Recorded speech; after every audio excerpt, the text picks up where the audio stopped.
Okay, all right. Good evening, everybody. Welcome to our AAPI Mental Health Seminar. My name is Maria Katrina Eng. I'm the president of AAPI of East Brunswick. We are a grassroots, volunteer-run 501c3 nonprofit here in Central Jersey. Our one-year anniversary is actually this Sunday, so congrats to our team. For me, I'm a nurse. I've been a nurse for 15 years. My favorite job is being a wife and a mom to my three little girls. I think they're watching right now, so hi, babies. And then I just really want to remind everyone that this is a friendly, respectful, and safe space. Please put your questions in the chat. I do want to thank our co-hosts and our partners for this event. So that's our National Alliance on Mental Illness, NAMI, New Jersey. Their outreach programs, CamHop and SamHaj. Thank you for holding this event. It's really so important to us. And my special shout out goes to Cheryl Wan, our producer. As she mentioned, she's a very talented artist, one of our founding board members. She's just like my partner in crime, our webmaster, and she's our mental wellness committee chair. So thank you, Cheryl. Thanks. And my and my last thank you goes to our sponsors that just really help us out and they're so generous and kind. So thank you to Executive Eye Associates, Aura Dermatology, Island Spa and Sauna, Paris Baguette, North Brunswick. So our next topic on her agenda is really our NAMI presentation by Jenny, but I do want to introduce Jenny. So Jenny Mai is the Chinese American Mental Health Outreach Program, CAMHOP, state coordinator of NAMI, New Jersey. She's a PhD student studying health communication at Rutgers, focused on how Asian Americans communicatively process mental health decisions and its effect on their health outcomes. She's a daughter of Chinese immigrants and an immigrant herself. She grew up in a home where mental health discussions were non-existent and mental health statuses were kept within the family. Her commitment to mental health advocacy stems from her lived experiences and supporting her networks as they navigate mental health challenges. So thank you, Jenny, for presenting. I'll give you the floor. Thank you so much. I'm gonna share my screen. All right. Hmm. Oh, oops. All right.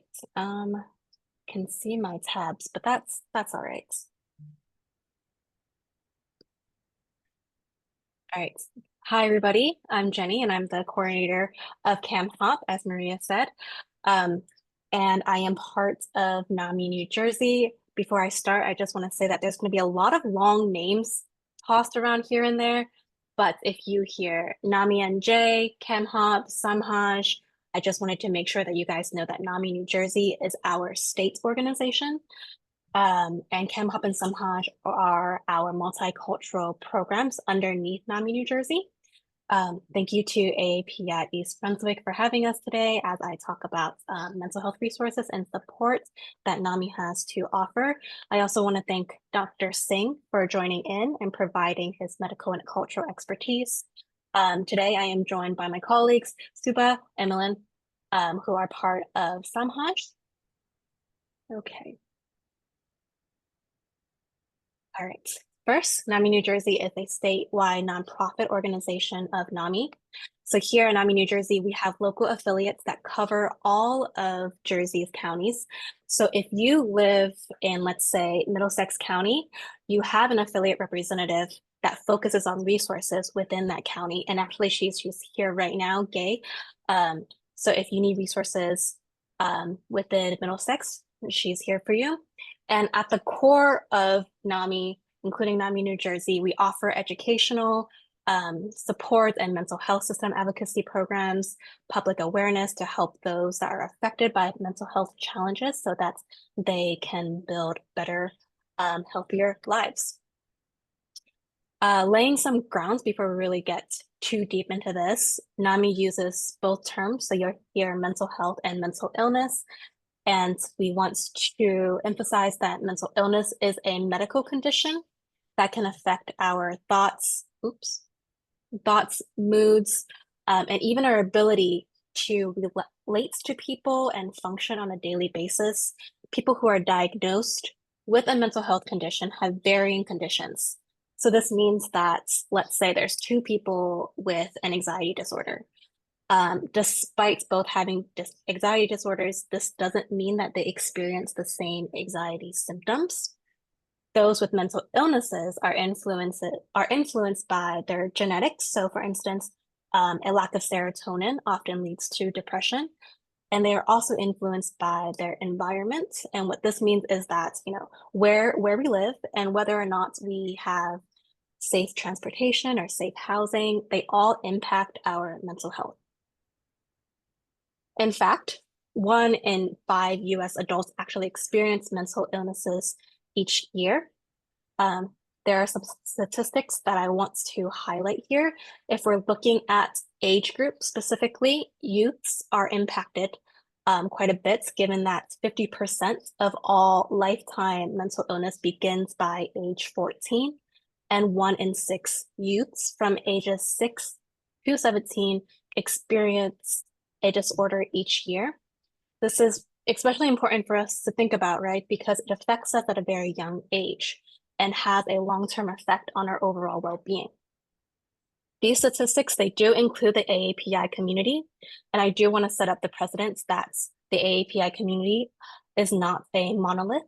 We are not all the same, and there are individual attributes that really make up our respective ethnic communities. And if I could, I would give you all the statistics on each ethnic community, but because we don't have time, I can't do that. However, I do want to say that years of mental health research within AAPIs have told us that even if we break down these ethnicities in the AAPI population, we are the least likely group to seek out mental health help, whether that is directly reaching out to a therapist or indirectly asking a friend to help us find a therapist. Compared to all other racial groups, we really don't want to talk or get support for our mental health. And NAMI recognizes that. And where we're able to help is that we truly focus on caring for those with a mental illness based on this recovery-oriented system of care. The yellow highlighted bubbles are those that we really focus on.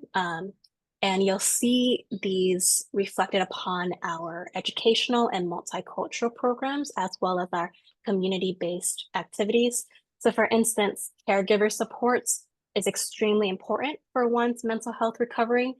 And so at NAMI New Jersey, we really incorporate that caregiver support in our educational programs and support groups,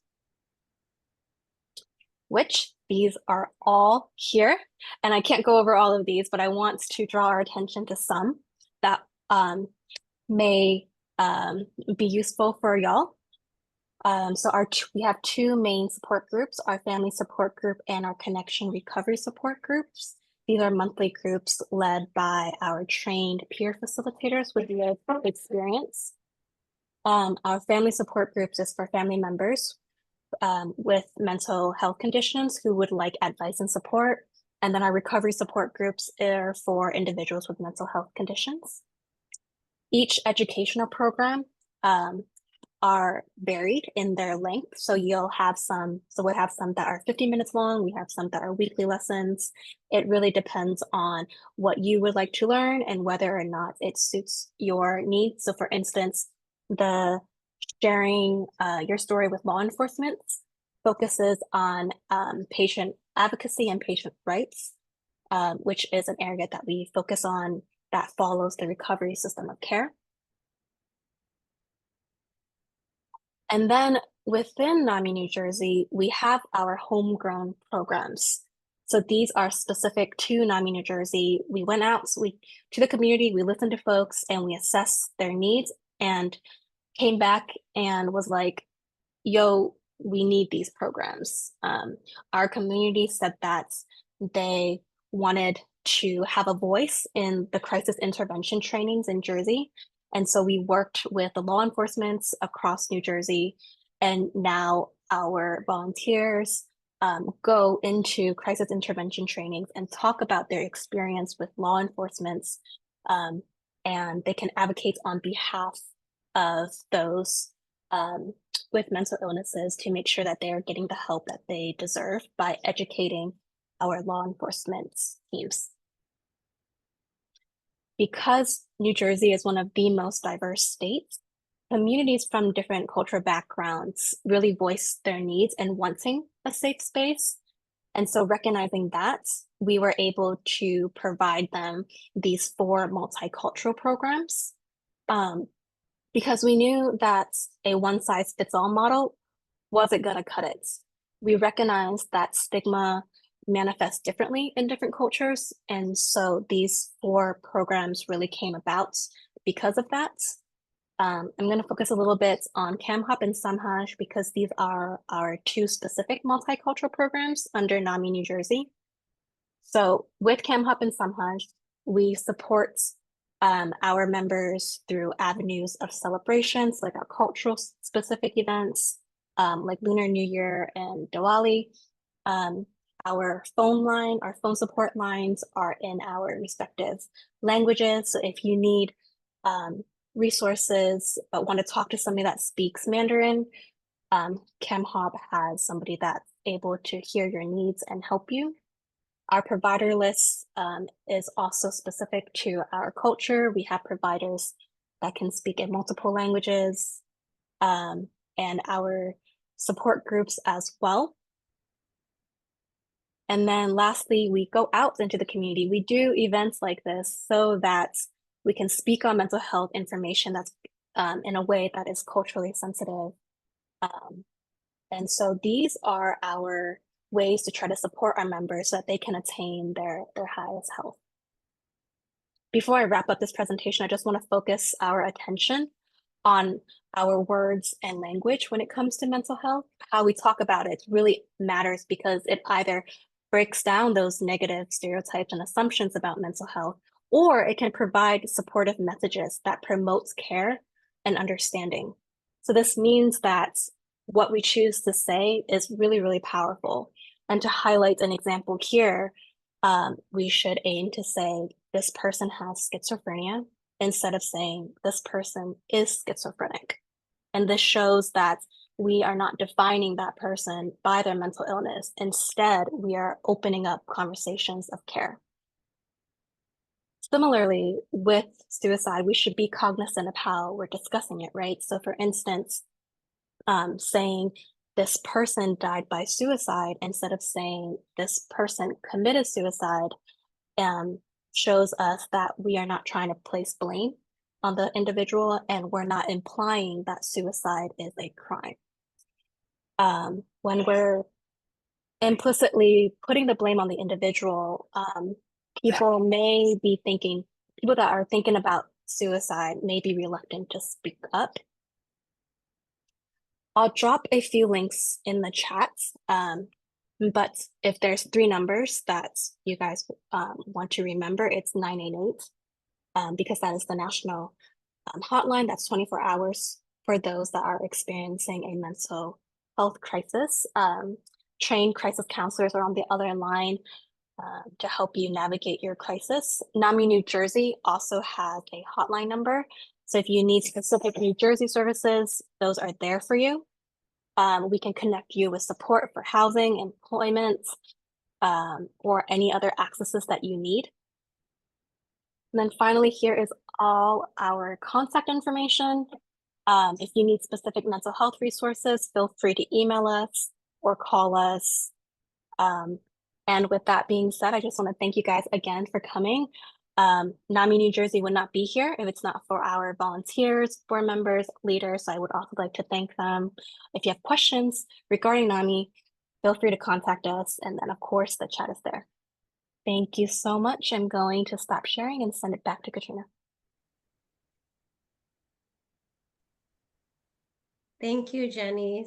Such helpful information. I had a question myself. If are we able to share those slides or get those tips? I think they're just so good to know. Um, Yes, I will attach it here and then I will also share some links. Awesome, thank you. Does anyone have any questions for Jenny? There's a Q&A section area too, so if you want to type it in there, you can, so it doesn't get lost within the chat. Okay. All right. I don't see any questions. So could we also provide links to the NAMI New York chapters, contacts, and resources? Perfect. Our slides and links on NAMI website. That's a question. So Oh, How about this? At the end of the webinar, we will send out an email to Katrina and Cheryl with all the resources, and you guys can send it to all the registrants. that's perfect. Thank you. Awesome. Thanks. Awesome. All right. It is 7:28. It's time for our mental knowledge break. So we wanted to bring in a game. So this is an interactive game. It's really a nod to World Mental Health Day and just encouraging global citizenship and being inclusive. So this game is called Global. If anyone's ever played it before, throw an emoji in the chat. I'm going to share my screen.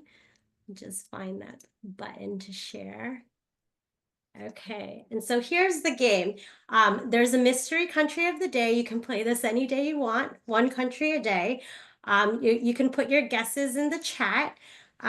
If you're closer or hotter to that country, you'll see this hotter color. And if you're cooler, it'll be a little bit of a cooler color. So we can start. And does anyone want to put some countries in the chat? I'm gonna start with Nepal because I always choose that. So I'm a little cooler. I'm not very close to our mystery country currently. All right. Ron says India, and we have another one, Hong Kong, from Dave. Okay, we're still a little cooler. We could probably do. Okay, we're still a little cooler. Brian says Mexico. Mahima says Japan. Okay, we're getting cooler. I'm gonna type in Mexico. Cooler with Mexico. And I have this feature right here too. Our closest border is about 3,000 miles from the mystery country. All right. Yay, we're getting more. Okay, we're getting warmer with Germany. Norway, France. Norway is a little cooler. France is warmer. Mary with Italy. Let's see. A little bit cooler with Italy. Dave is so emphatic. Italy, three exclamation marks. This really helps with their geography skills. Netherlands. Netherlands is warmer. I see Portugal. Okay, Spain. Portugal's cooler. Greece. Greece is cooler. Belgium. Belgium. Whoa, coming in fast. I'm in fast. Okay, Belgium. Adjacent to the answers, Belgium. Oh, What else? España, Spain. Let me put it in. Spain is cooler. Turkey. A little cooler. Switzerland. It's near Belgium. Melissa Switzerland says, is I give up. warmer. Austria. Austria's cooler. Poland. Poland is cooler. France. We guessed France. Let's see. This was Netherlands. Somebody guessed. Oh, UK. Did we already guess UK? Yes. Yeah. Do we guess Britain? Yeah. Oh, Great Britain. United Kingdom is warmer. okay. Denmark. Oh, Denmark is cooler. Finland, cooler. So we're in this area here is a little bit warmer. Have we said Austria, Hungary, Germany? Let's see. Here we go. Austria. Guessed Austria. Monaco. Germany. Guess Germany. We're so close. Belgium.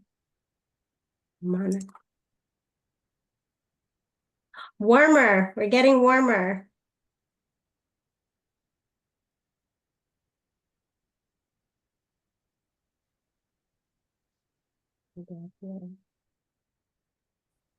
Wittgenstein by Oh, Sheetal. That's Sheetal. that Wow. would be pretty magical. That little one is Liechtenstein, I think. Yeah.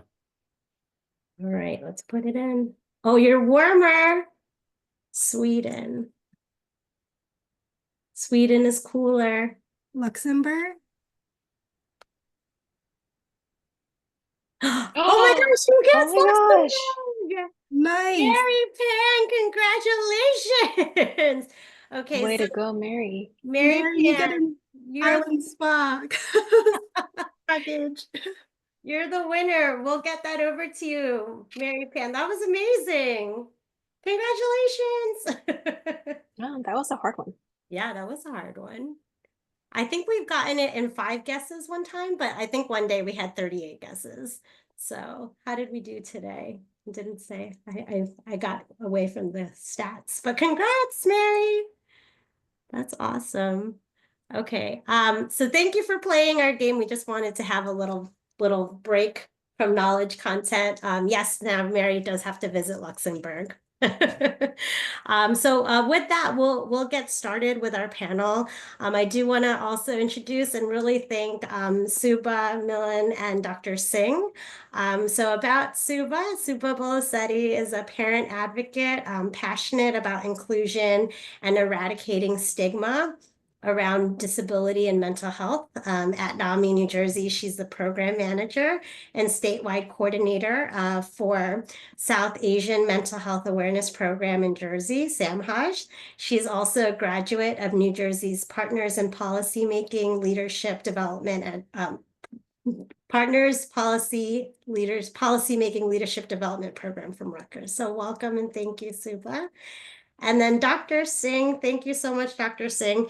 He is a double board certified psychiatrist and has a specialty training in general psychiatry and child adolescent psychiatry. He's the founder of an IOP program, Center for Wellness. His interests include working with adolescents and young adults in the context of addressing their depression and anxiety concerns. Dr. Singh prescribes medication judiciously and conservatively and is a strong believer in talk therapy. He has an additional interest in addressing the mental health needs of the South Asian community, given his experience with the cultural stigma surrounding mental health and his personal experience having grown up as a practicing Sikh American after immigrating from India at just under 2 years of age. So thank you so much, Dr. Singh, for joining our panel. And then I do want to introduce Milan Bourdet, the SAMHAJ Peer Engagement Specialist. Milan, do you want to talk about yourself a little bit? Yeah, hi everyone. I'm Milan. I am a mental health advocate and a volunteer for NAMI for the last 4 years, and I have lived experience as well. I'm a trained support group facilitator as well as the Samaj peer engagement specialist, and I work alongside Suba for NAMI New Jersey in our subsection Samaj that we were just talking about. Thank you very much for having me. Thank you, Milan. All right, so we'll get started with our first question. Jenny talked about this in her slide. Why are Asian American Pacific Islanders, AAPI, less likely to seek help for mental illness?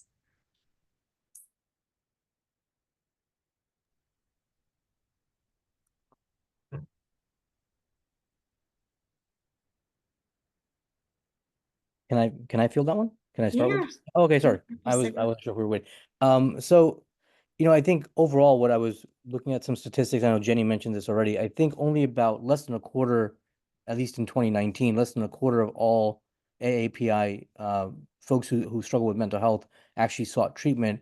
And there's been some estimates. It's about 50% less than other racial groups on average that AAPI folks seek treatment. I think a lot of that, from what I read about it and just from experience when I talk to people, and we're going to touch on this, as part of the theme of tonight's meeting, is the stigma largely, right? There's a lot of, unfortunately, shame and I think lack of knowledge around mental health. There also tends to be more of a, society's benefit, the family's benefit, the needs of the family and the collective more so than the individual is often stressed in our shared cultures. So I think there's a couple of different factors there that keeps it kind of playing it close to the vest there for a lot of folks. There is also a lack of accessibility, right? I mean, if we don't have culturally competent providers, if we have folks that have a language barrier, financial barriers, I mean, some of these things are across the board with other cultures as well and other folks as well from different backgrounds. But because it's kind of a vicious cycle a little bit, what I was reading about and what I've talked to folks about is because there's such a low utilization of services for mental health treatment, and we can get into the model minority myth and all of that in a moment too. But because there's such an underutilization, it's kind of like basically we fly under the radar as a community. And so there's less research and understanding as to what the AAPI community might need to improve their access to services because we're not very much on the radar, and it perpetuates, again, less reporting and less utilization of the services that are there, and keeps the barriers intact because we're not addressing those barriers through policy and advocacy and political change, things that are necessary to really address, to affect larger levels of change, on a macro level for the community. So I think those are some of the factors there, but stigma being probably, even though there's all these other macro level issues, I think stigma is one of the largest contributors to not seeking out help. When I see that your hand's raised. Yeah, I just wanted to add quickly to that was the following factors, and I loved what Dr. Singh was saying. In addition to that, I think there's this strange nuance of the types of treatments that Asian communities are more likely to seek out. So, including Asian communities are known for seeking all types of alternative modalities, and there's sometimes, not always, but there can be a tendency to overlook Western psychiatric medication, which is, I'm sure, something that Dr. Singh can talk about. And in addition to that, I think there is a reliance on being, and this is something we'll get to later on, I know, in the panel, but high functioning citizens of society. We want to be high functioning in academics. We want to be high functioning in extracurriculars. We want to make it seem like we have everything together, especially intellectually. And as we know, with mental illnesses, one of the first things to go is our ability to communicate things intellectually in a very clear way. So this creates even more nuance added to the stigma. And it creates more and more communication barriers that perpetuate throughout family ties, social circles, and tight-knit Asian communities. And I think that's something that sometimes gets under the radar. And when Milan is talking about high functioning, showing that we are high functioning. So again, the cultural norms and cultural beliefs come in. There is a saying in Hindi called "Log kya kahenge," what everybody thinks. We are so worried about people around us, what they are going to think about. So we don't reach out for help. Because if somebody knows that one of the family member went to see a psychiatrist or psychologist or a therapist, then immediately, oh, there is something wrong. Then starts. So the fear of isolation and shame, right? Feeling it's a shame, and also weakness, because we have to be strong no matter what is happening. So that is another cultural norm that makes it very hard to reach out for help. These are some of the things, again, that are related to stigma. There is so much stigma and taboo in the community. Basically, that is something that is making many individuals not to reach out for support and help. Yeah, and building off of that, many AAPIs, they focus quite a bit on their family. And so whenever they even think about trying to talk about their mental illness, oftentimes their family culture, the norms, the beliefs that stems from the family impacts the way that they talk about it. In the Chinese culture, we have this saying called 面子, or that's Mandarin. And then in Cantonese, we say 面子. And this literally translates to our face. And in that sense, we want to show this blank expression. We want to save face by not sharing anything that could harm our face. And this face represents, our family and how our family is viewed in society. And so that really influences our underutilization rates and help seeking rates. Because if we were to reach out, one, we would be placing both shame on ourselves, our family, and that in turn increases the guilt that we feel when it comes to talking about mental health and seeking help. And the other thing is relating to bad karma. Something happened in the previous life or this life, somebody did something, so they're going through for any health conditions, but mainly when it comes to mental illness, that is the first thing that comes out in the family. So these are some of the things that we face, and a lot of families in the support groups talk about. I'll add just one short thing real quick. And I think that each culture has its own set of normative needs. And if those different needs are emphasized in different ways. So with AAPI communities, we have a certain set of needs that get overemphasized and a certain other set of needs that get underemphasized. Some of those social ties, emotional connections that we are craving in the Western world, especially with the complexity of being in the Western world, because of their underemphasis, they can kind of cause the mental illness, the sort of mental illness pandemic to metastasize in a very covert way in AAPI communities. So I think that's just something to keep mind of, is that there's different needs in AAPI communities that don't get acknowledged. As we talk about these stigmas, one of the questions that from our registrant feedback was, how do we overcome these mental stigmas associated with these, with having these conditions, especially in the API community? One of the things I say is openly talking about it. If you see, whenever we have gatherings, we talk about cholesterol numbers, diabetes, A1C numbers, all that, but we never share how we feel.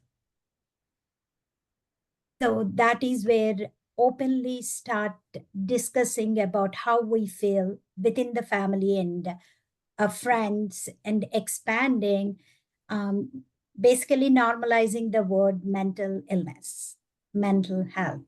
That helps. That is where NAMI New Jersey reaches out to communities. We go where our community is, where the need is. We go talk to individuals. We provide workshops, presentations, tabling. That's where we are making sure everybody sees those big words, mental health, mental illness, so that it normalizes. Beginning, they may not come, but eventually people will see, they're like, oh, yeah, we know this. So I mean, I would also just say, I mean, I think it's an absolutely, spot on answer. And in addition to that, stigma doesn't come necessarily from a place of, someone wanting to devalue another person. I think it comes from a lack of understanding and education, right? So the more that we talk about it, it's not to blame folks that may have kind of more traditional thoughts. It's that they don't maybe understand, the effect of genetics and environment, right?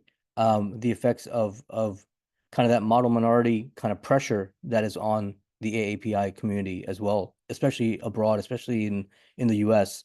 So I think the more we talk about it, as we were saying, the more we kind of directly address it, the more opportunity we have to educate, answer questions, and kind of bring down that curtain of shame that you can't ask about this stuff. You can't talk about this stuff.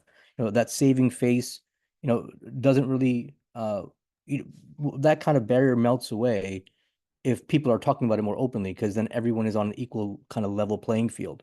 It's because we're kind of hiding stuff that we think nobody else has these problems.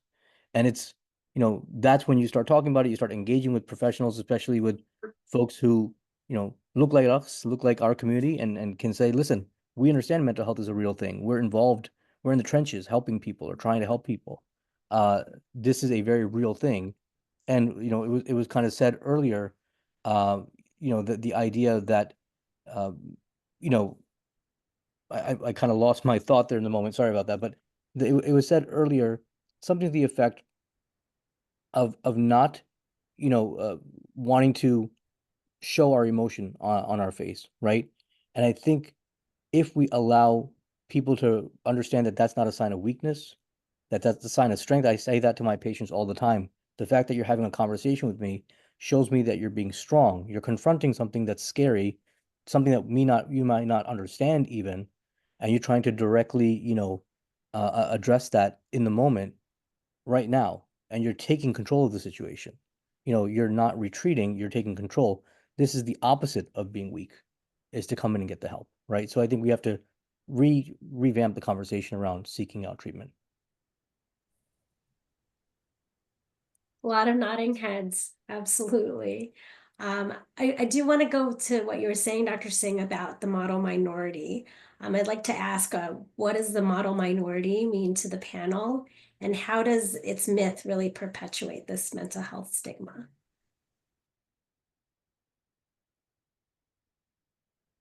I mean, I can start with that if you don't mind. So the model minority is kind of this. First of all, we said this earlier at the top of the conversation. We're not a monolith. The AAPI community is not a monolith at all.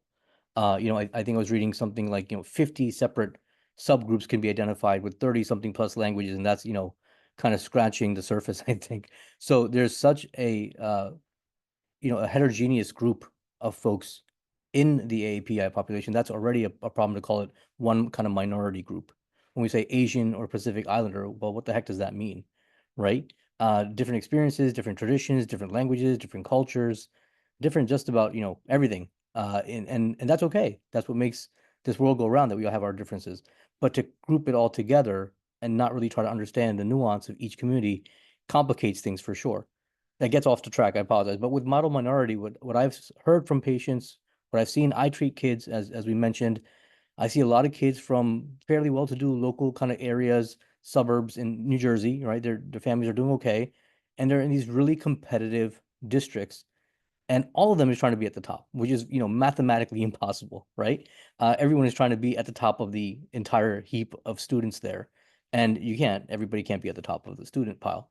And then there's this notion that because on the surface the AAPI community looks to have, if you look at the statistics, does well kind of financially, or has more professional degrees on per capita, things like that, that they're successful, they're fine, they're well adjusted, they don't need any other help, right? They're good. They're good.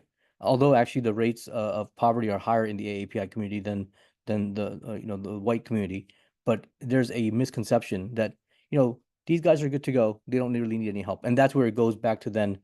Not only do the AAPI community underutilize services, but then again the politics and stuff involved. They're not looking at what does this community really need. What that does inside the community, in my opinion, is it creates an immense amount of pressure for them to perform and keep up a certain standard. It also kind of, this gets a little bit political, but it also kind of puts the AAPI community kind of in a sandwich place between the majority of the population and other minorities who might have difficulties or may not have the same statistical per capita income or something like that, and then people pointing fingers back and forth, and the AAPI community kind of gets sandwiched in the middle between both communities as like the scapegoat for something, or the ones that they pointed to, oh, look at that community, they're doing fine, so the other community is not doing that well. That's on that community. That's not an issue within a racism or equity or other issues that are there. And so the AAPI community, I was also kind of reading some articles about how you kind of don't think about it, but you get sandwiched in as, whose side are you on? Are you a minority, or are you kind of like, the chosen minority for the majority to point to as successful? So it puts a lot of pressure on the AAPI community. And I think, we think generally rates of depression, anxiety are not on average significantly different between, the majority and the minority communities, at least between the AAPI and the white community. But the service utilization is way under, or way below where it should be for the AAPI community. So I think the model minority myth is perpetuating kind of, again, these macro level issues between kind of interactive things, intersectional things of equity and socioeconomic barriers and things that other communities might have, and puts us in kind of the middle. It also places an internal pressure on the community to try to be at the top of everything, to show that we're fine. And we don't have to be fine all the time. We all need help sometimes.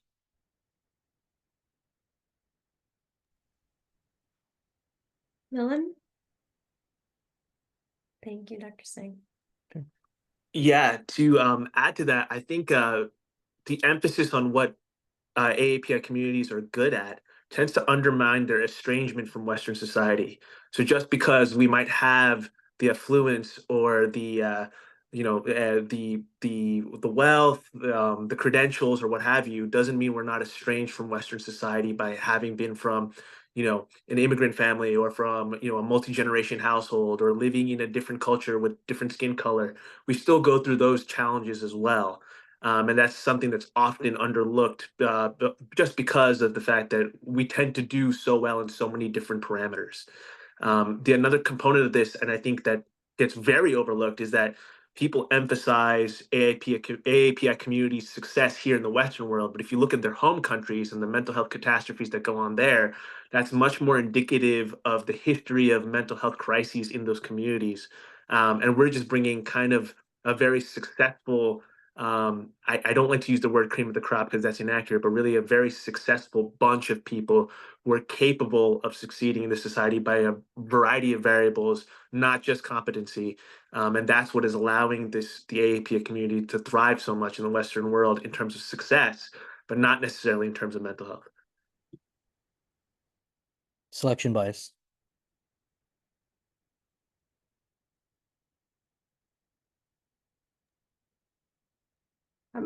I want to also go over to this question. How do cultural, racial, and genetic differences between groups within the AAPI designation and compared to groups outside the AAPI designation affect the diagnosis and treatment of depression and anxiety disorder? So I think we hit on it a little bit earlier in terms of cultural, differences. We were saying this as a general topic, and I've kind of gotten to the weeds a little bit with this before. There's such a heterogeneous group that we cannot obviously make blanket statements about the AAPI community. And when we look at these individual groups, they have different cultural practices. If someone's from Japan, they may have a different understanding of what a mental health symptom means, right? If someone's from China, if someone's from India, they would rely on different understandings of, correct or incorrect, where these mental health symptoms are coming from. And then what is acceptable treatment for that? Is it something like Ayurveda? Is it something like meditation? Is it something like in acupuncture? Is it something, herbal medicines of some kind, right? So how it affects treatment is that each of these cultures is bringing a different vantage point, and when you walk into that office with that patient or with that peer, they're coming with a lived experience that's very different, person to person. There's the generational stuff. There's the intergenerational stuff.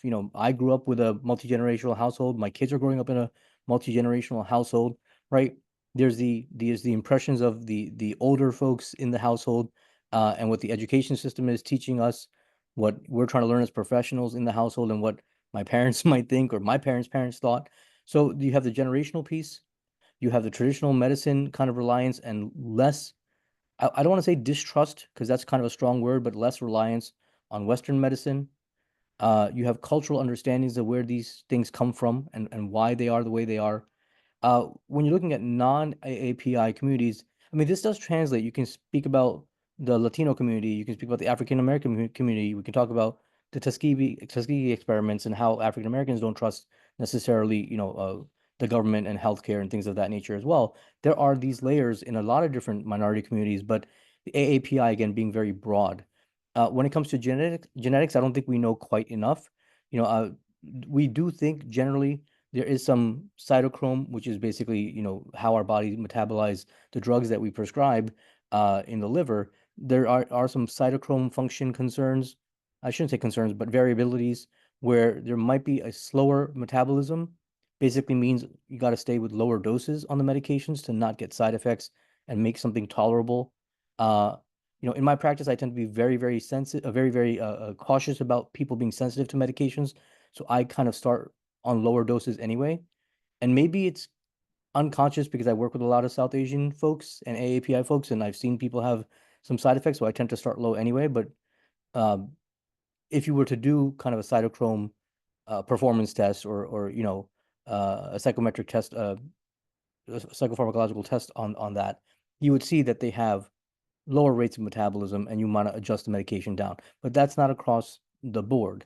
And it might be more for non-psychotropics than psychotropics, depending on the individual cytochromes that you're looking at, not to put everybody to sleep on a Friday night. But we do have to look at some variances in genetic metabolism.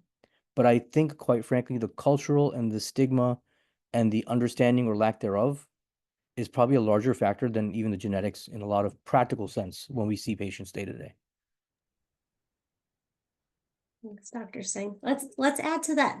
We were talking about medications. We had a question here about conservative medication management. As an advocate for a loved one who is on a lot of meds, how and what to ask about prescribed meds with a view to ensuring that the loved one is not over medicated. After a while, they're not sure how to answer whether this is the baseline personality and not always sure just how to answer. So just for clarity, and they can, type and clarify their question if I'm missing something. I guess they want to advocate for the loved one because they're not sure if there might be over medication occurring at this point.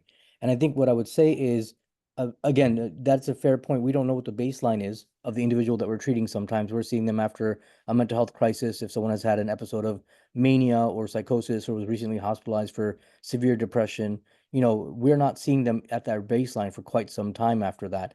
And it's hard to know what we're aiming for. As a provider, I'll be honest, it's hard to know exactly what we're aiming for sometimes because we never met the patient before that necessarily, right? So we do rely a lot on family and friends and whatever collateral information we can get about what we're looking for. In fact, I have a young man who um, a young gentleman right now who's struggling a bit, and I advised him to be hospitalized to get better stabilization because I think he started to have some more significant symptoms.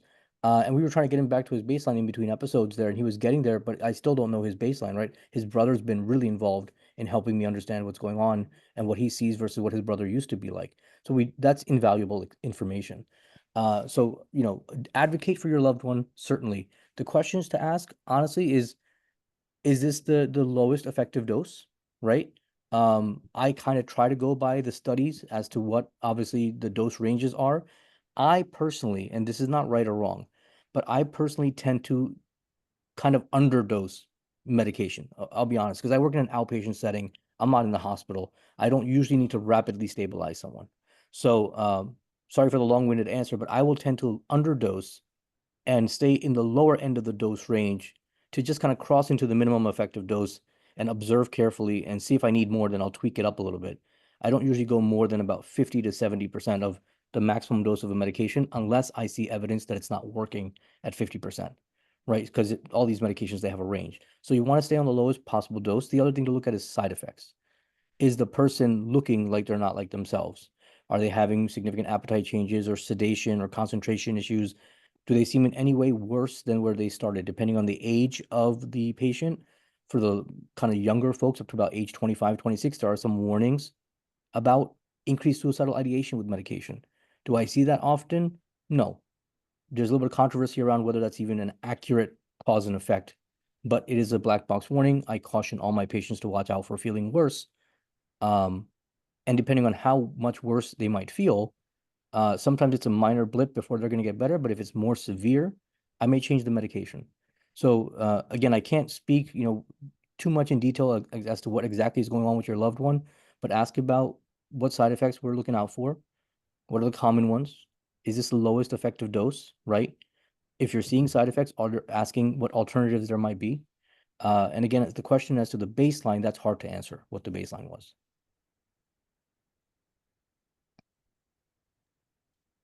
Subha? I hope that was helpful. I don't know if that answered the question.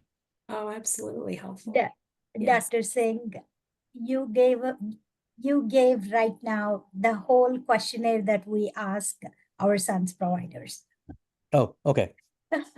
So I That's just want to tell the person who shared this question, I can actually relate very closely the situation they are in with our personal experiences. So our son is on multiple psych meds and Mhm. other medications because of his other disabilities and other health physical as well as mental health challenges. And every time we go see his providers, we discuss about the medications. And then we ask them, is there any potential to reduce them? Is this the lowest dose? And at Mhm. the same time, we rely on their advice and how our son is reacting to those medications. And also we look at the research that is happening.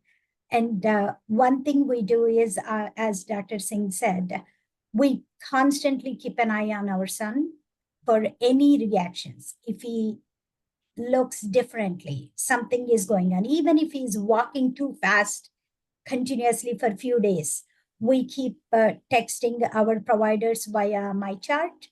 So they are getting to know what is going on, the reactions and all that. And as long as it is benefiting him, we know it's helping and there are no other side effects. So we did let them know almost when he goes through medication changes, almost every other day, there is an update through my chart. And because of his underlying conditions, they cannot go up on the dose too fast, so they go slowly. So that's where whatever you are saying, doctor, it's like, okay, we are on the right track. That's what I am feeling, and that's amazing. Um, and when it comes to baseline for us, our son is on the medication from the day he was born, different Mhm. types of medicine. Mhm. Literally, the day he was born, he was on about 20 different medications Mm. and slowly added the psych meds and all that. So we have no idea what is his baseline is. In our case, what we do is in 2013, 2014, they did a medication change Mhm. and everything was settled in. So that is the baseline for us. When they are changing it last year, medications, so we are trying to tell them, comparing him at that time, how he was doing and how after 7, 8 years medication stopped working and what with the adjustments how things are going. So and we actually joke around, it's like to find that right mix of the psych medications, it's more like an art than the science. And it I say that every day, multiple times a day. I tell folks, there is unfortunately the research, this goes back to politics, this goes back to investments and R&D and all of that. We don't have the data to say, let me draw your blood and yeah. see what kind of gene mutation you have and give you this medication for that receptor at this dose. Like we don't have that kind of information in mental health. And I think it is an art much more than a science. I think what you're saying, is really, really important. I know, Millen, you want to say something. I'll be short. Um, but that's why, I mean, you're illustrating how important it is for the docs and the prescribers out there to really engage with the family and really listen, right? I mean, I think I'm I'm not saying I'm the only one who listens, but I do try to take a lot of time in my sessions. And for example, I'm thinking of a couple different folks, kids on the spectrum, kids who are minimally verbal, things like that. Those are more of the obvious examples where they can't express what's going on. I don't really have the direct knowledge from them. It's the parents' observation that's guiding everything. And if the parents say, my kid is acting this way or that way, I change the medication and see if I can get him back to what is kind of more, normative behavior. I mean, being a child psychiatrist, the one thing that sticks in my mind and it kind of lines up with just my personality as a prescriber is start low, go slow, right? When you make a med change, I've seen people come out of the hospital. I mean, the hospital is a different story, but even from private practices, and I'm not trying to badmouth anybody, that's their comfort level, it's fine. But I see people coming in and they changed 3 medications in the last 3 weeks or 2 or 3 medications in the last, month. And for me, that's too fast in most medications cases. If you want to see the effect of the medication, and I tell patients and families this all the time. It's easy for Dr. Singh to say, I'm not the one living with it. I get it. But if you really want to see the medication work, you got to give it the time it needs to really assess it so that you can determine if you have to go up, down, or somewhere else with the medication. And it's not easy to wait and be patient, but it would mitigate, potential side effects by going too high. It would mitigate, switching medication too soon and losing a medication that could have been helpful if we waited a little bit longer. So start low, go slow, take your time, ask the right questions. But I know it's hard. Again, I know as a doc, it's easy for me to say it, hard to do for families out there. Just try to be as patient as possible if the doctor feels like it's too soon to change medication. There are docs out there who will change a couple medications very quickly. I don't agree with that. I feel like you can't really see, like if I lower an antidepressant to start another antidepressant, I do what's called a cross taper. You go down a little bit on one, you start the other one, you overlap them for a little bit, then you take medication number one down a little bit further, medication number two goes up. They overlap for a couple months, maybe more, while you're getting one off to the other. So you're not doing a quick switch, in the system. These are things that I think, again, educate yourselves, obviously, as family members, but ask the doctor, what's the conservative approach if you feel you have the time. Depending on the clinical situation, you may not have time to do something that carefully and that slowly. But if you do, see what the slowest way to do it is usually kind of the safest. Sometimes it can take 2 years.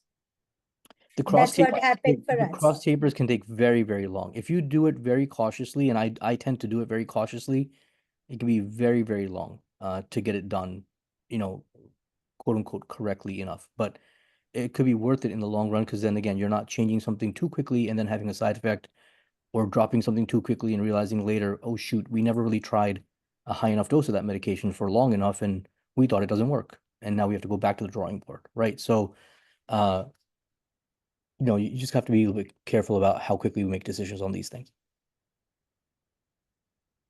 Yeah, the one thing I was going to add here, from like a therapy perspective, is that, and from a lived experience perspective, is be candid with your doctor and create a atmosphere where if you're a caregiver, allow the person with the lived experience to be able to be honest with you about what they're feeling.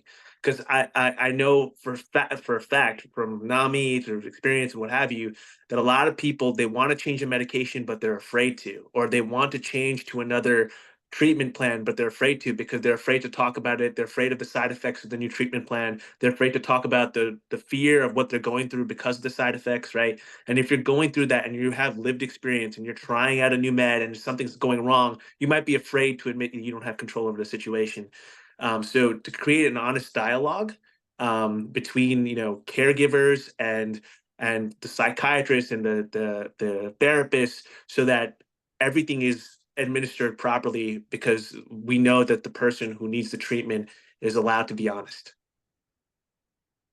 I think that's super important. And I think that comes down to the prescriber, the doctor, uh, reminding the patient, which I think is super important, or consumer, that it's a team approach, right? I tell people every day, I've got the easy part of the job, right? We're a team here. I'm just kind of doing my best based on my education and knowledge and experience about where I think we should go. But I'm not the one taking the medication, dealing with possible side effects, addressing symptoms. That's not on me, unfortunately. That's unfortunately on you. And so you're gonna have to really tell me if I missed something or if I went in the wrong direction for you. And if you tell me that, we'll adjust.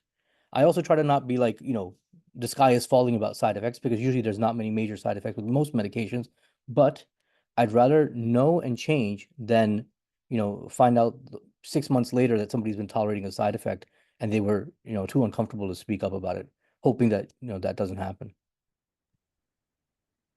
This Q&A is popping up. I feel I feel like a bit, and I need to stop talking so much. I apologize, everybody.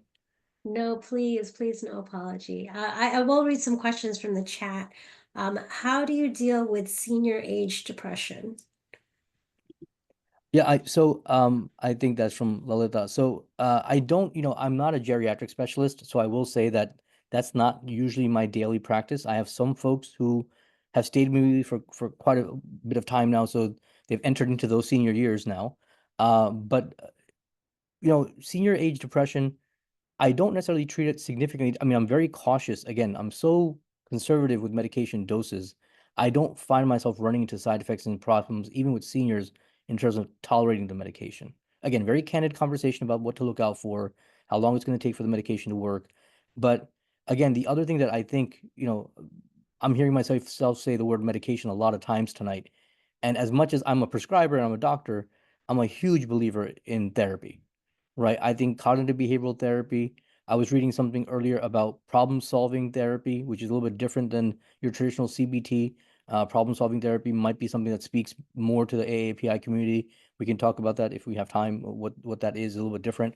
But, I really am a big believer in having a therapist uh, at least once a week, if you can make that happen for yourself, to really work on processing things and learning skills. And one thing I've seen at our intensive outpatient program, and I've seen in my practice, the intensive outpatient programs, sorry, I'm getting off on a tangent, but they work with all ages, and they do have kind of a group approach. It is group therapy, but there's also individual therapy, and you get a process group and a skills group each day that you attend. And the reason I'm bringing that up is that the skills piece I think is super important. I can't tell you how many times I've seen folks who come to me after being in therapy for 2 years or something, and I'll mention a fairly basic skill, and they've never heard about that skill. And I'm not doing therapy for an hour a week with my patients, right? I'm doing general CBT concepts, helping them with some grounding techniques, things of that nature, some DBT stuff. But even that they haven't heard about. And I'm thinking to myself, not saying it out loud, hopefully, but I'm thinking to myself, what were they doing in therapy? They were processing, but did they learn the tools to mitigate symptoms if they were to occur? Or do they know what their self-care strategies are? Right? Do they know those things too? So when it comes to senior depression, I wouldn't say it's different than other depression in some ways. Obviously, might be some dose adjustments on the medication side, but aside from that, you really want to rely a lot on the therapy piece too. The other thing that can be really helpful is like a support group. There's DBSA. I'm sure you guys link up people with DBSA groups all the time. Depression Bipolar Support Alliance, peer-run groups as well. Obviously, NAMI and SumHUJ and CamHop, they also have, I'm sure, interventions that they can help you with. So I would reach out to your local resources if that could be helpful as well. And I can answer any questions, offline. If you guys have questions, you can always email me. Dr. Singh, let me lower my hand. I really like the point that you touched on the problem solving treatments. Can you speak a little bit more about that? Because I have read studies where for AAPI specifically, they choose that rather than cognitive behavioral therapy. Yeah, so I'm not, I don't practice that necessarily in my practice. I do a lot more CBT, but I do some problem solving. I think, probably indirectly we're doing problem solving without realizing. But what happens with the problem solving therapy is that it with CBT, it's kind of, people have said, and there's been articles written in first person about this, like, my therapist told me to kind of speak to my parents as my equals, right? And like advocate for myself in this way and that way. And that just felt totally foreign to me because that's not my culture. So it didn't really resonate. And that was kind of the CBT route. The problem solving kind of focuses on, okay, what's going on in this relationship or a life stressor, and how do we work through this problem? What are the pros and cons? And kind of, I have this conversation with my patients actually quite a bit. What's the pros and cons to the decisions that you might make? How do you solve this problem? You could take path one, path two, path three. What's pros and cons to each of these paths for you, as opposed to kind of expressing too much into the ABC approach of the antecedent behavioral, beliefs and consequences, which is the cognitive therapy kind of strategy. Rather than digging into beliefs and thoughts, we kind of talk about how do we solve this problem. So that's the distinction slightly there.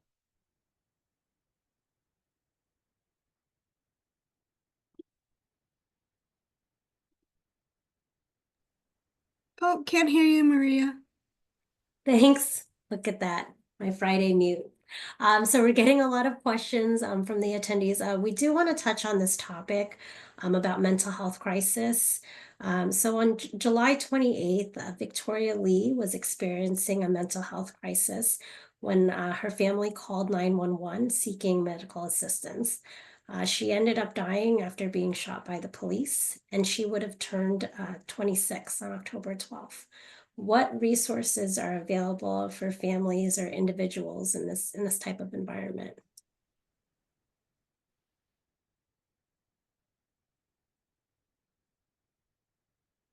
Am I taking that?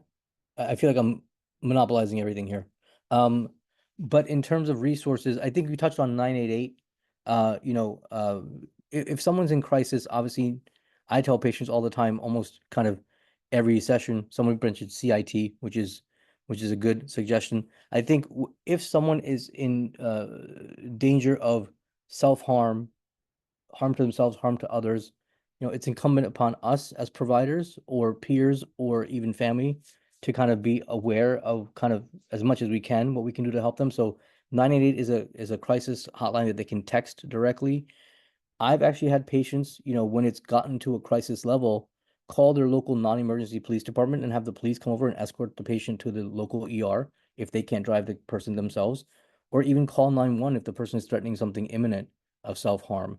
So that, the issue though is, I think, going back to what you just referenced in terms of what happened with Victoria, I think there's also a training kind of lapse, and we can get into a whole different conversation about that as to how first responders should respond to someone with a mental health crisis, right? So I recommend the non-emergency police number often because I feel like that is a little bit less of an intense response. 911 depends on they're kind of acting quickly, and sometimes there could be miscommunication and tragic outcomes as we've seen. So I suggest to parents, families, if you can drive the patient there, if you can do some sort of intervention from a local police department that doesn't require a 911 call, or have them text 988, and then some sort of, depending on safety, we can do in-home interventions, possibly through IIC and stuff with kids. But if it's a safety issue, we'd have to utilize, I think, a screening service.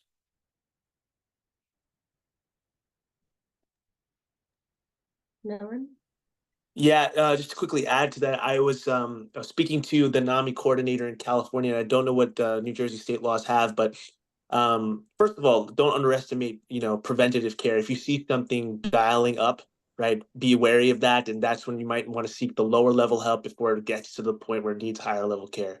The second thing is you can establish in certain districts a relationship with your police department, advocate for better mental health training in those departments. But also, I think there are certain tags available. Please, if somebody knows about them, elaborate for me. But I think there are certain tags available that mark, say, your house or your car as a and they're kind of inconspicuous, but they're as a residency of someone who has a severe debilitating mental health condition, and this can notify the police to act in a certain way so that they're not just treating this situation like a normal potentially violent situation, but rather the situation of somebody who's going through maybe a crisis of some sort.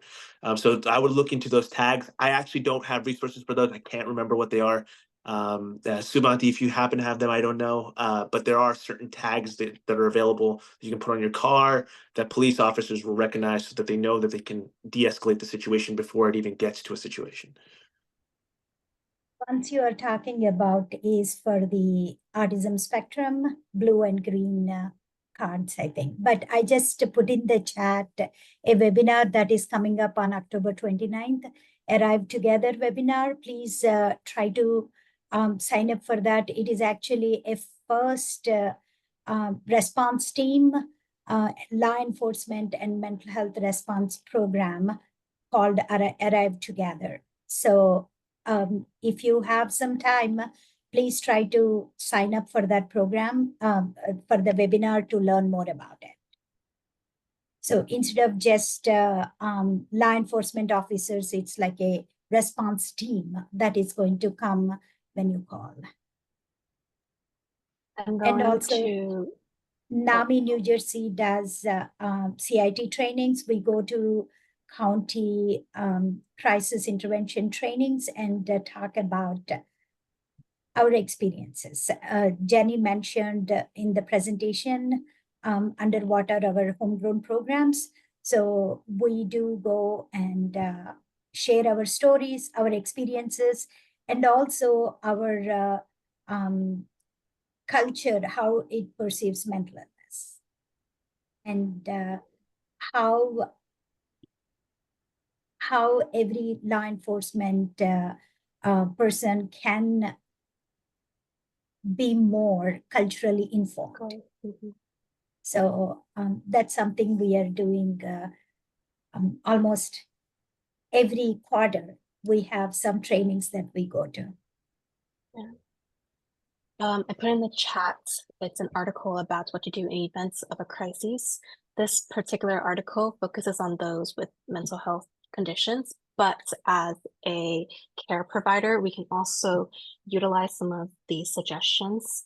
And then at the very, very end, there's a guide on how to handle crises from all perspectives. So I just want to highlight that NAMI does have resources specifically for those that are going through a mental health crisis from both the individual and the care supporter side. And also some of the things we encourage in our support groups for the families is introducing the law enforcement officers about our loved one, talking to them, and then telling them in our house, we have somebody who has mental illness, or in our case, our son has mental illness also on the spectrum. So we share that information. And also we try to take him for their coffee time with the cops, or we just make sure we reach out to them and then give all the information just in case.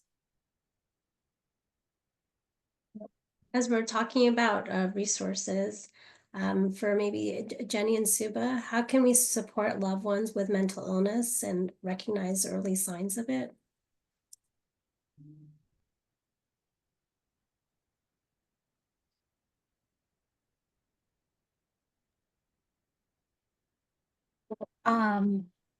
As part of NAMI New Jersey educational programs, we do go to schools and talk to families through Ending the Silence presentations.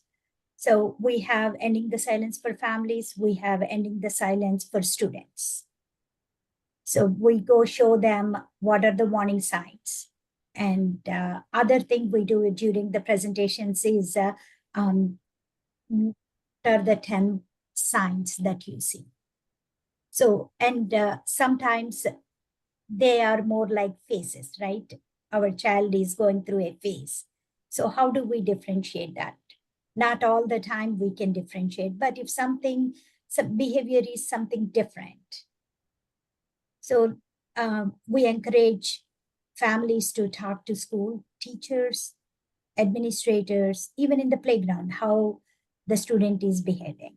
So get some data from them. If they're also seeing some signs, not just home, they're also then reach out to pediatrician or a PCP and ask them, let them know what you are seeing, and they can actually see if it is a mental health related or is it side effect of one of the medications or something. So they can guide the family members to see a mental health professional or a like a pediatric developmental pediatrician or neurodevelopmental pediatrician, somebody that looks at the overall picture to figure it out what else is happening. And teens, it becomes a little bit different, right? A little bit challenging because the puberty, all these things are jumping in. Sometimes our kids don't want to talk to us because we are parents. So there are some services, like for teens, there is a teen talk through NAMI. They can do texting, they can call. And there is something, New Jersey State has student support services. I think it's called NJ4S, number 4. And also there are a couple of places, a couple of links on our website regarding the children's mental health and also parent stress, all those things. So really good information. And there is another service, it's second floor. It's called Second Floor. That is another place where high school students and teenagers, they can reach out to. In our counties, we also have something called IFSs. So intensive family support services. So they are there to help us out, help the families as well as individuals. These are some services that are out there, but within NAMI New Jersey, we have support groups for families and individuals who are going through mental health challenges. Because of the pandemic, most of our groups became virtual groups. So people are craving for those in-person interactions. So we started, some of the multicultural programs started in-person support groups, so that everybody can meet up and have that in-person interaction and networking also. And when we are talking about support, we have phone support. That's another thing, because not everybody wants to come into a group, because again, the stigma comes, right? If there is somebody whom we know in the group, so that stigma part comes. So that's why many people reach out to us via phone. So these are some of the things I can share. Right? I would just add very quickly, if they were asking about, younger folks and signs of mental health concerns, I will say that this is not a lone diagnostic, but with adolescents, for example, irritability and getting, I mean, adolescents are irritable in general, but irritability that's kind of atypical for them, somewhat suddenly onset, might be a sign of depression or anxiety more with an adolescent than with an adult, right? Obviously, grade slipping might be a concern there. Acting out behavior, change in substance use pattern, or staying out late. And sometimes kids are just being kids and exploring things and experimenting. We understand that. But if you're concerned that your teen is very rapidly changing their behavior pattern, you might want to dig in a little bit more, just to kind of say, hey, are you feeling okay? Or have them talk to their pediatrician about it, just to make sure that you're screening for any sort of depression or anxiety. Just kind of a nugget that, with adolescents might be a little bit unique. But one thing is, if children, anybody is talking about self-harm or harming others, please right away reach out for help. That's something, there is no question, no pause. Just make a phone call and then go from there. We are running at time, but I will read this last question from the Q&A, and then Cheryl will also put a link to a survey about this program. If you could take it, that would be great, and there's a free text section in there for follow-up. So if you want any follow-up questions, we can make sure to put that in there as well. So the question was, can you discuss how video visits, telemedicine by psychiatrists and therapists can be helpful for some situations in patients? And please discuss how they may not be effective in other situations. Yeah, I mean, sure. I can speak from my experience as a psychiatrist. So obviously, when the pandemic began, we all suddenly shifted to everything virtually, and it was a bit of an adjustment. But I will say, blessing in disguise, maybe, because kids kind of live on their phones these days. They're kind of used to communicating, digitally and electronically. So for the adolescents, it's not been as much of a challenge. It's been a bit more of a challenge for the younger kids who might not have the focus to really, sustain. And obviously for someone who has a more severe, persistent mental health issue, it might be difficult to engage kind of on the camera. What I've really seen myself do a lot more is ask as much as possible family and family to be involved, alongside someone who's having some difficulty answering questions or staying engaged online. In terms of where it's might be present a challenge, if I'm trying to look at physical side effects of a medication, a tremor or something like that, obviously there's limitations with the camera. I do think there are some engagement limitations, especially for intake assessment initially, to kind of really create that rapport. It might be a little bit more difficult. Again, I have a bit of a skewed population because I work with teens quite a bit, and I can make a couple cheesy jokes and they're used to staying on the screen and make it work. But there are a little bit of more on that initial rapport building, and there are patients who, because of scheduling at the time of the pandemic, I went back to the office later, and I still am more virtual than in person, significantly more so, at this point. So that has led some folks to say, you know what, Dr. Singh, we want to try to go in person. And I would respect that. I wouldn't force them to go virtual if they didn't want to, of course. But it's been luckily pretty effective overall. I do think it's that kind of initial rapport building engagement that could be a little there'll be my hesitancy there. And then of course if a child is nonverbal or something, you know, they're not going to engage too much, unfortunately, on the camera possibly. And I'm just, you know, relying on parent report, and hopefully I'm getting as much information as I would get in person that way.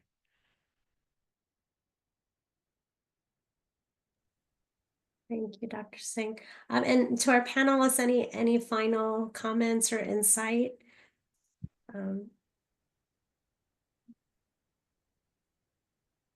I just want to say thank you to everybody, and also please feel free to use the resources that are out there, and all the groups that NAMI New Jersey provides, and educational programs and classes, trainings, all are free.